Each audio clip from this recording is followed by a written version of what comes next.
Hi guys, welcome back to what actually is the first of my holistic kitchen videos. I asked you guys last week for some suggestions about kind of things I could do for my channel, things that would benefit you, that you would be interested in, and I had some fantastic responses and suggestions, and I'm really grateful to you all that responded. Thank you so much. I'm really grateful. But one thing, or a couple of things that came up actually, were a Wednesday would be a good day, so that's great. So they will always go up on a Wednesday, and it will be everything in the kitchen. So whether it be new recipes, not necessarily new to me, but new to you, some new recipes, or taste testing new recipes, or trying out some new healthy cookbooks, or reviewing some products that I use that help me to stay on track with a healthy meal. You know, things like the best pans to use so you don't have to use so much oil, the best baking sheets to use. Do you know what I mean? Things that you would use in the kitchen that would help you to be able to say cut down on oil, or you know what I'm saying, or labour saving stuff, because actually sometimes you just need to be able to do things quickly. So that's what I'm kind of thinking. So this is going to be the first one.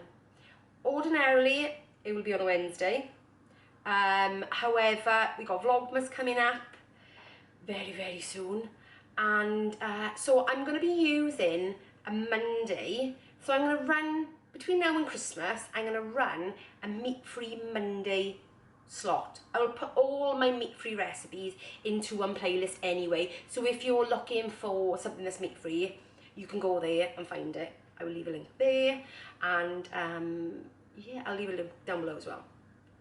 So this is going to be my very first recipe. So today I am making a really heartwarming, hug in a bowl roast carrot and parsnip soup.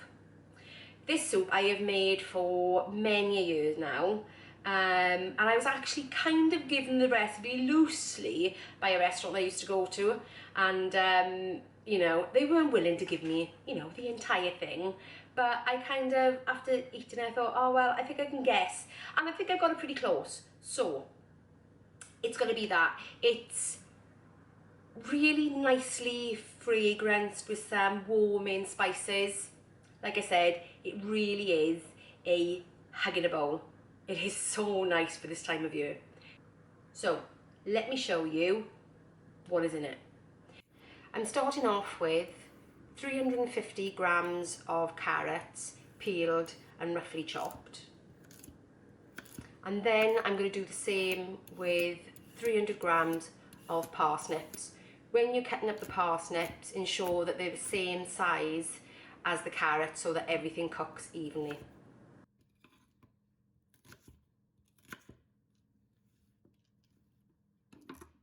I'm then going to place them all on a baking tray lined with non-stick baking parchment. This will ensure that you don't have to use so much oil.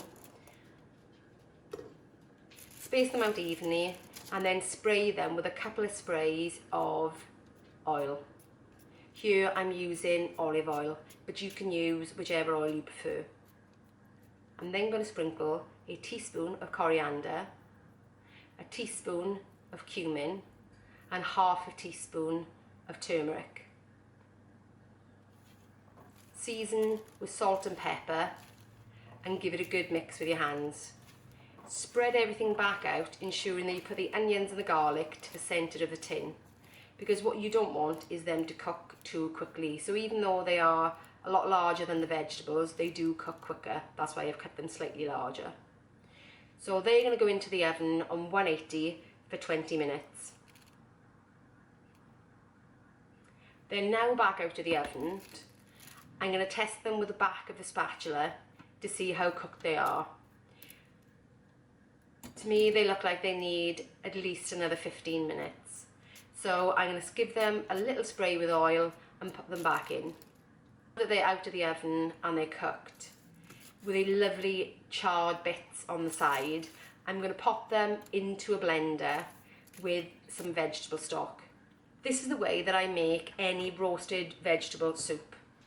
So I take the vegetables, I pop them into a blender with a small amount of stock, and I will blitz it up to a puree. The reason I do this is twofold. One, you can either pop these into little ice cube trays and pop them in the freezer and freeze them at this point, and then when you defrost them, you can just add hot stock to them then, which takes up less freezer space. Or another good reason for doing it this way is because you can then add in the stock a little bit at a time until you get the consistency that you want. Because sometimes I do find that when you have a soup recipe, they will say use a pint of stock, 2 pints of stock, but then I put that in and I think, oh no, it's too liquidy for me. I actually could have enjoyed that a bit thicker. So by putting the stock in a little bit at a time, you get the consistency you want. All good. And actually, even in sometimes the same household, some people like it thicker and some people like it thinner. So this way, people can have the consistency of soup they want rather than what you give them. A little bit of a tip for you there. Now you can add the soup to the bowl.